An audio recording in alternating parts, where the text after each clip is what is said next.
Всем привет! Меня зовут Александра, и сегодня я покажу вам, как я делала вот такой маленький веночек для своего камина. Оставайтесь со мной! Это первая часть видео по декору моего камина, а во второй части я покажу, как сделать вот такую елочку в комплект к этому венку. А началось все с шариков, которые я сделала, чтобы повесить себе на елку, и мне безумно нравится, как они смотрятся именно на елочке в свете гирлянды, и поэтому на камин я решила сделать что-то в таком же стиле. А вот и сам камин. Его мы делали пару лет назад, и он все еще в прекрасной форме. Не украсить его на Новый год было бы преступлением, поэтому этим и займемся. Веночек у меня будет висеть под столешницей, и места там совсем мало, поэтому я нашла тарелку подходящего диаметра, обвела ее на картоне и вырезала два круга такого же диаметра. Они совсем небольшие, буквально 18 сантиметров. Склеиваю их между собой, чтобы моя основа была толще. Можно было сразу взять просто толстый картон, но я поленилась доставать его, поэтому сделала так. Толщина кольца тоже совсем небольшая, где-то буквально 3,5 сантиметра.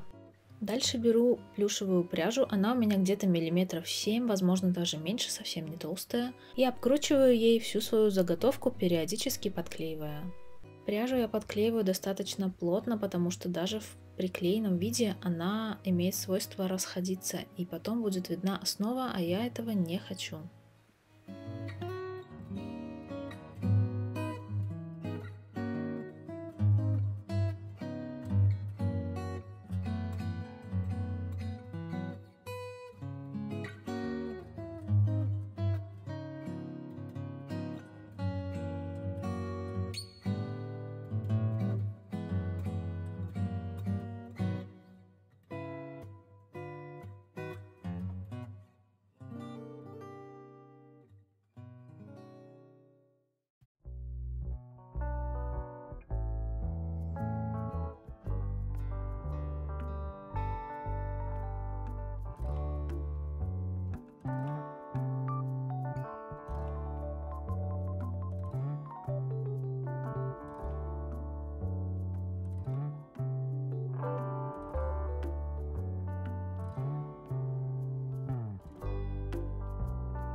После того, как сама основа уже стала пушистой и полностью готова, я начинаю подбирать декор. В декоре я буду использовать различные сухие материалы. Это шишки лиственницы, это скорлупа разных орешков, у меня это фундук, фисташки, грецкий орех, а также сухоцветы из ароманаборов для дома, такие как хлопок, например, и вот эти штуки на переднем плане, я даже не знаю, как они называются. И еще буду использовать желуди. Также сделала несколько цветочков из гофрированной бумаги, они делаются совсем просто, ссылку на мастер-класс я оставлю в описании. Здесь будет отличаться только серединка и размер. Собирать все начинаю с самых крупных материалов, в моем случае это будут цветочки. Их сначала я раскладываю на венок, смотрю, как они будут хорошо располагаться, и затем только начинаю приклеивать. Далее будут половинки маньчжурского ореха, шишки, желуди, в общем, все самое крупное. А еще мой декор будет располагаться в порядке убывания. То есть к середине, к центру у меня будут самые крупные элементы, а по мере удаления от этого центра они будут мельче и мельче. И, кстати, да, декор у меня будет идти не полностью по венку, а лишь по его части, и поэтому центр композиции я решила сделать не по центру венка, то есть не посередине, а немножко справа.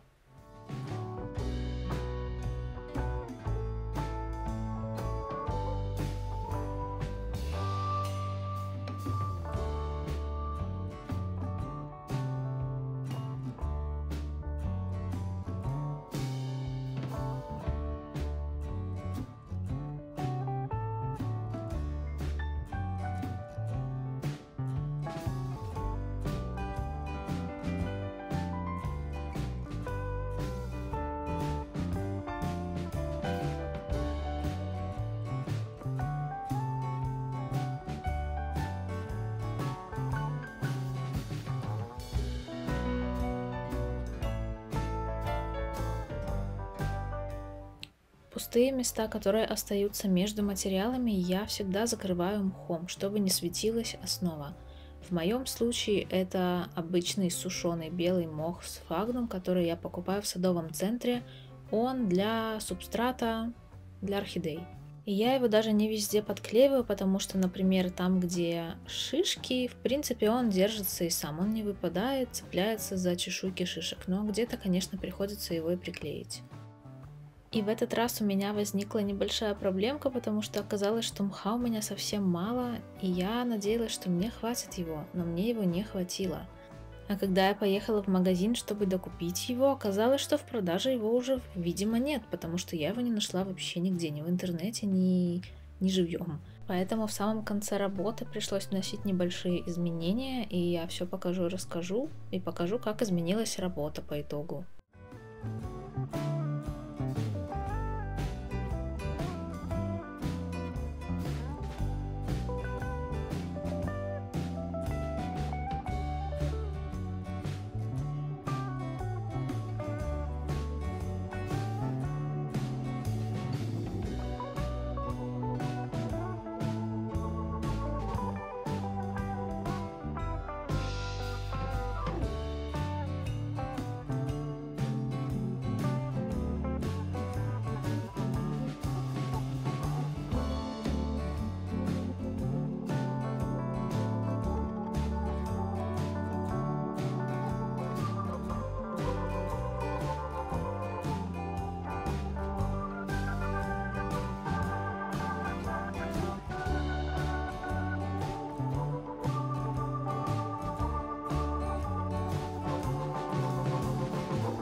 По окончании работы мох я выкладываю на краях так, чтобы он как бы полз по венку вверх.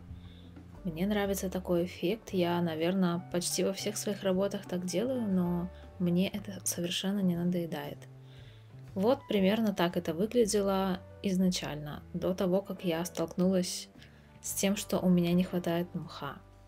И чтобы добавить немножко чего-то более блестящего и красивого, я добавляю золотые ягодки, которые я покупала в магазине рукоделия. Сначала тоже выкладываю их так, чтобы они красиво лежали на венке, и затем только начинаю приклеивать.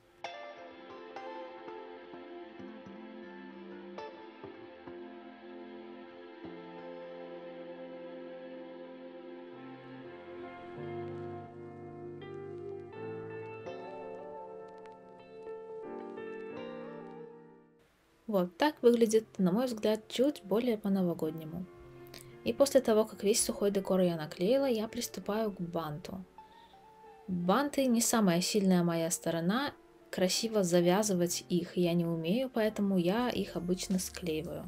Нарезаю полосками ленты, которые мне нравятся, и склеиваю их петельками, и потом уже собираю бант полностью. А в этот раз тем более пришлось делать так, потому что мне хотелось, чтобы мой бант был пышный и красивый и состоял из нескольких цветов. Напоминаю, что ориентировалась я на шарики, и, кстати, пока делала венок, я начала делать еще и 2 пушистых таких шарика из такой же розовой пряжи. Поэтому мне хотелось, чтобы оно все вообще было в каком-то едином стиле. Итак, беру ленты разных оттенков, разной толщины и начинаю все склеивать вместе.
После того, как я собрала вместе все ленты, я добавляю еще немного рафии. Так, мне кажется, оно будет смотреться более интересно. Плюс ко всему, на шариках я также использовала рафию, поэтому решила сделать ее и здесь.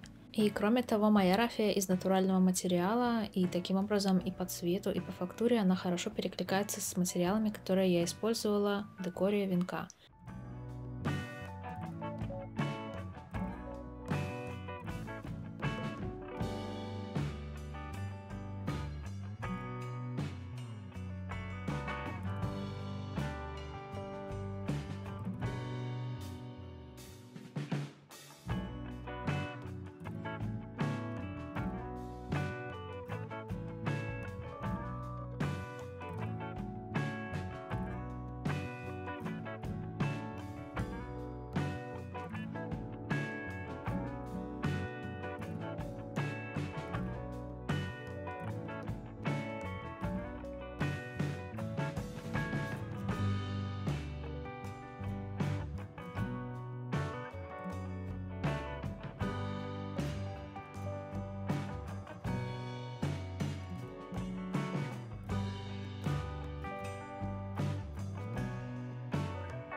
После того, как я сделала бантик, я начинаю собирать все уже на сам венок. Приклеиваю сначала хвостики и затем наверх сам бант.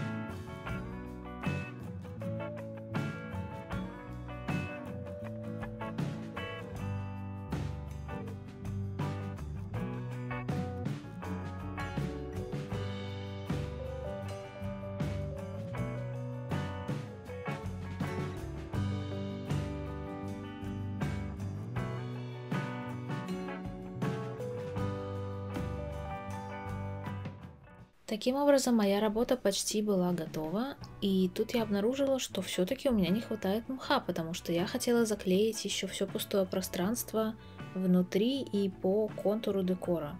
В магазине мне удалось купить другой мох сфагнум, я его купила, но не знала, что получится, потому что он разноцветный, а не просто белый. Он с вот такой зеленцой, желтизной. Но выбора особо не было, поэтому я решила его использовать. И, в принципе, я не пожалела, потому что мне нравится результат. Венок даже как-то освежился за счет этого салатового цвета. И теперь я уже даже не знаю, больше он новогодний или какой-то весенний. Пока что будет новогодним, а дальше посмотрим. В следующем видео, как я уже и сказала, я покажу, как я делала елочку в стиль и в цвет этому венку. И покажу обязательно, как же все это будет смотреться на самом камине в готовом виде. Быстрее все фото и видео, в том числе и с камином, можно будет посмотреть в моих соцсетях, все ссылки на них я оставляю в описании. А если вам понравилось это видео, ставьте лайк, подписывайтесь на мой канал и до новых встреч!